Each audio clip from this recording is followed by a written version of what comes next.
Hi, John Nesbitt of the Customer Factory, and I want to ask you, do you have a sales prevention department at your company, at your business, at your front desk? Is there a sales prevention department going on? I'm going to tell you this, if you're doing a lot of marketing or a lot of promotion and things are sticky and somehow not really getting better, you might want to check for this potential problem because it's more common than you think. What I call it the sales prevention department, what it means is there's a person or persons who don't agree with the idea that your business grows. And I'm not saying it's because they're evil or nasty or dastardly bad guys sitting in the background going, yeah, no. What it means is you might have a front desk person. Now think about this. You have a front desk person. This is the most common thing. And this person gets the same pay, whether in that for an hour, whether you're busy or not. So if they get China, if you're not busy, they can they play on their Facebook and goof off. If they're really busy, then they have to really work for a living, right? It's the same amount of pay. And the wrong kind of personality will sometimes think, why don't I just reduce the amount of work that I have to do? That way I have more free time, right?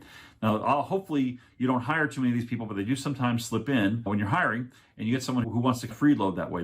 They're not really in it for you, they're in it for them, and if they can slack off, that's just great for them. They're kind of lazy. Some people really enjoy being busy, even if they're getting paid the same. They don't mind because they like being busy, and that's the kind of person you want to try to hire. And I could do a whole video on how you hire people properly that way. But I'm going to tell you, what you want to look for is somebody who tells you all the leads are bad, or people schedule, but they start giving you general, it's raining so no one wants to come in, or people just don't have money these days, doc, that's why this isn't working. They give you kind of general statements like that leave you with no handling, like what are you talking about? And they don't just come up and say them to you like that, they'll leak them to you, or they'll tell other staff this who then tell you this, right? That person is preventing you from growing your business purely because they don't want to be busier. And if you can spot that, and like I said, you spot it by those kind of statements is what they make. They say these general plan things like I just said, that the cut at success. If someone gives you a reason like it's raining so no one wants to come in, go, really? So the guy down the street is busy? And I'll tell you one place I learned this, by the way. I was once working with a client, and they had two offices. And the offices were about 10 miles apart. And so they basically get the same weather, okay? And one office, they had a kind of a crappy production day, and the front desk person, it's raining. That's why no one wanted to come in. That's why I had so many no-shows, because it was raining, right?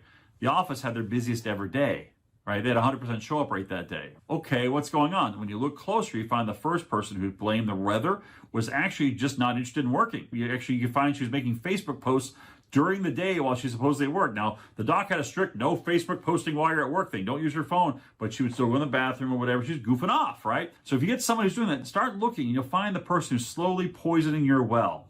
And you find someone who's doing that, I recommend you get them away from your well as fast as you possibly can, because there's almost no rehabilitating someone like that in my past experience. They're just not a good fit for that position. They need to go find a position where they are a good fit. You need to find a person who's a good fit for what you need, which is a gung-ho person. Let's grow this place and do great. So anyway, just be aware of that if you're having trouble growing, it might be a little bit of the sales prevention department. Someone who realizes that if I just hang up on that one customer, that's one less customer I have to deal with. Whoops, I've seen that happen. Or if I just... Hey!